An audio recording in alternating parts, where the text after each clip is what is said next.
167, and Pope Calixtus I, c. 217-222, were former slaves. 112, writing after the legalization of Christianity by Roman authorities, Saint Augustine, who came from an aristocratic background and likely grew up in a home where slave labor was utilized, described slavery as being against God's intention and resulting from sin. 113. By the early 4th century, the manumission within the church was incorporated into Roman law. Slaves could be freed by ritual in a church, officiated by an ordained bishop or priest.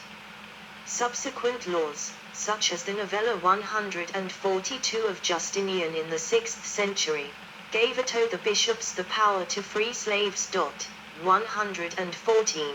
The early Christian church never renounced slavery as an institution outright, choosing instead to promote more humane treatment for slaves who, according to the church, were commanded by God to obey their earthly masters. In contrast to the pagan Roman viewpoint, Roman Christians, even those who were not abolitionists, preached that slaves were still human and not property. Overall, Roman attitudes towards slavery generally emphasized more humane treatment of slaves and promoted manumission.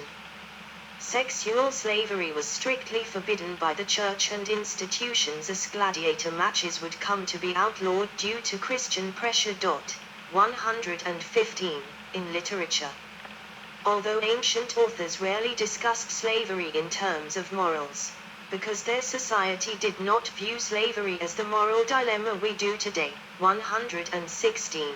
They included slaves and the treatment of slaves in works in order to shed light on other topics: history, economy, an individual's character, or to entertain and amuse. Texts mentioning slaves include histories, personal letters, dramas, and satires, including Petronius' Banquet Trimalchio, in which the eponymous freedman asserts slaves too are men. The milk they have drunk is just the same even if an evil fate has oppressed them. 117.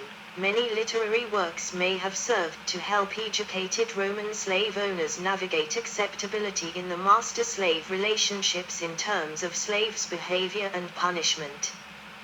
To achieve this navigation of acceptability, works often focus on extreme cases such as the crucifixion of hundreds of slaves for the murder of their master.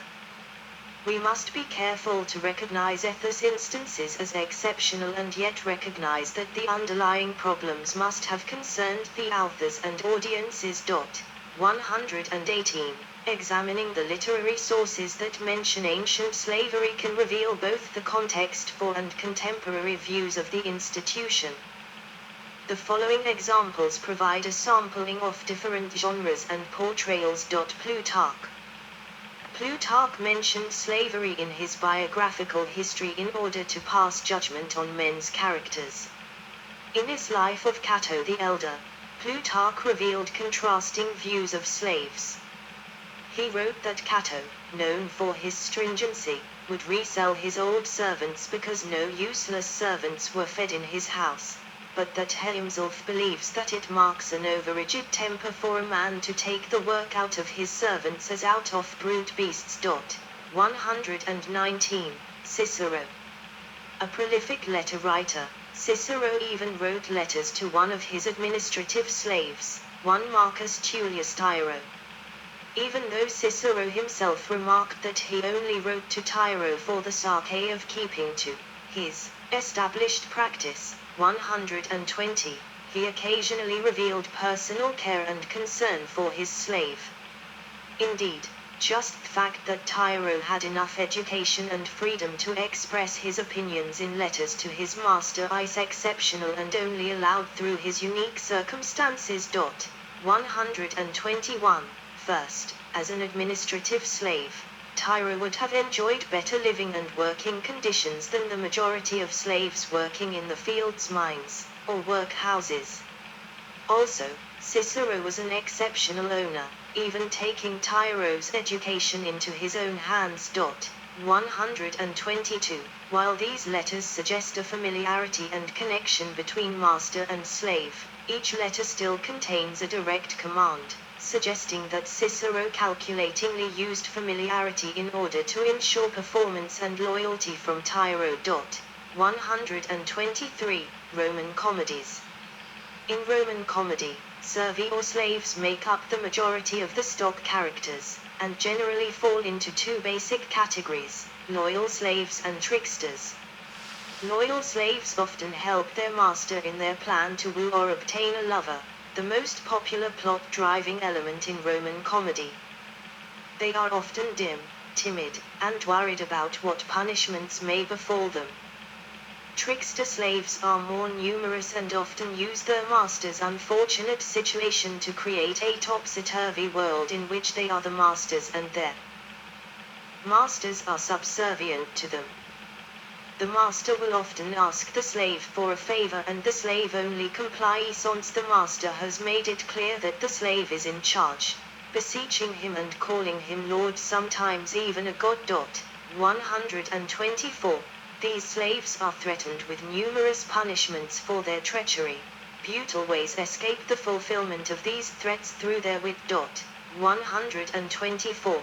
Depictions of slaves in Roman comedies can be seen in the work of Plautus and Publius Terentius Affer. Dartmouth associate Professor Roberta Stewart has stated that Plautus' plays represent slavery as a complex institution that raised perplexing problems in human relationships involving masters and slaves.